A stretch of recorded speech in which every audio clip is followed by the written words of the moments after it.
ઓમ સાંઈ રામ દોસ્તો. તો આજે આપણે બનાવીશું સૂજીના મોદક.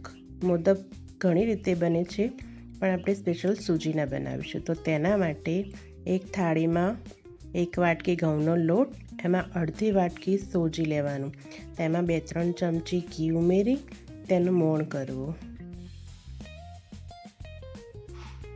એમાં થોડું પાણી ઉમેરવું. આ લોટ આપણે ઢીલો પણ નથી કરવાનો કે એકદમ કડક પણ નથી કરવાનો, થોડોક નરમ રાખવાનો. એને વ્યવસ્થિત રીતે બાંધવો.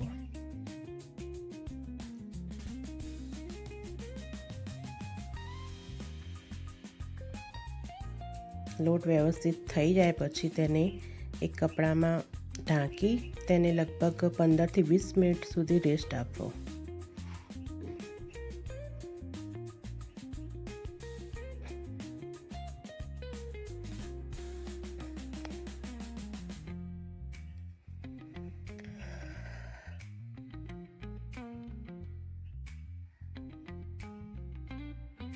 આ બાજુ આપણે એક કઢાઈ લઈ તેમાં 3-4 ચમચી ઘી નાખવાનું.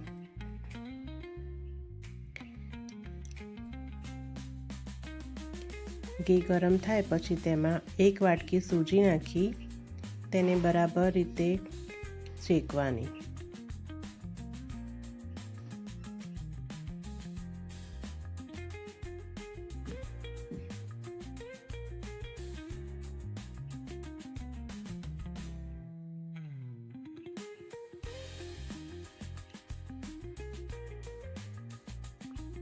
સૂજી શેકાઈ જાય પછી તેમાં 3થી 4 કપ નાનો કપ ખાંડ નાખવાની.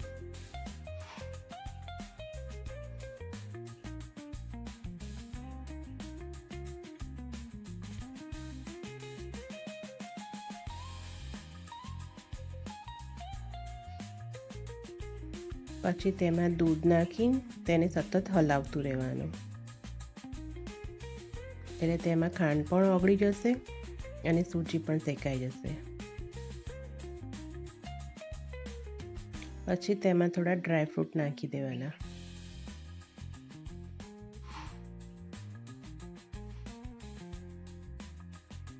પછી તેમાં છીણેલું કોપરું નાખવાનું.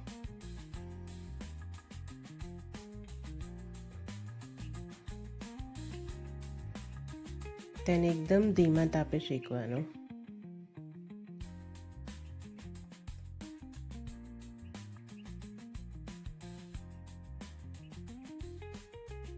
એ વ્યવસ્થિત રીતે બરાબર શેકાઈ જાય ત્યાં સુધી તેને હલાવતું રહેવાનું. આ વ્યવસ્થિત થઈ ગયું છે. હવે તેને આપણે ઠંડુ થવા મૂકીશું. આ બાજુ લોટ તૈયાર છે. લોટ વ્યવસ્થિત કર્યા પછી તેના નાના ગોળ બોલ બનાવવાના.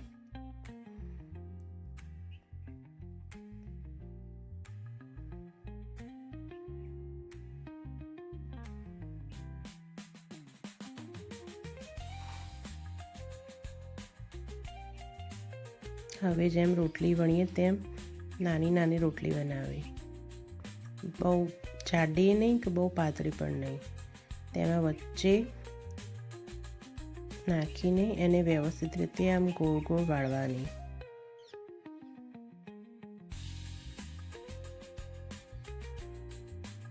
મોદક જેવો શેપ આપવાનો એને. આવી રીતે બધી રોટલી વણી અને તેને આવી રીતે વ્યવસ્થિત કરીને મૂકવાનો.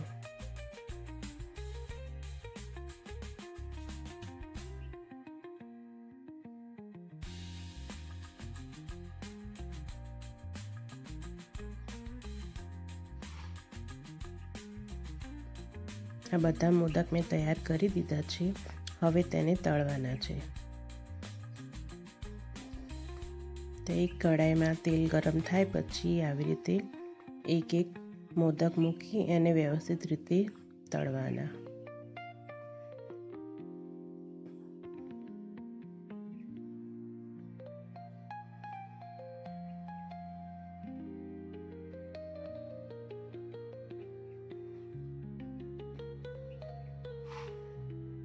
તેને પલટાવીને વ્યવસ્થિત એનો કલર ચેન્જ ના થાય ત્યાં સુધી તેને તળવાના. એકદમ ધીમી આંચ પર તળવા, જેથી એ અંદર સુધી શેકાઈ જાય.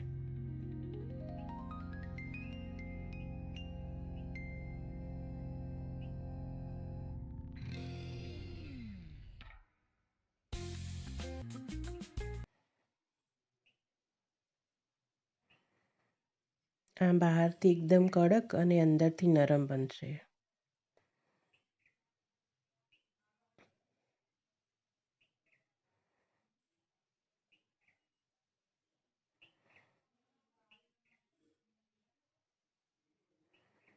તમે આની સાઇઝમાં ફેરફાર કરી શકો છો, એકદમ નાના પણ બનાવી શકાય છે. આપણા મોદક તૈયાર છે.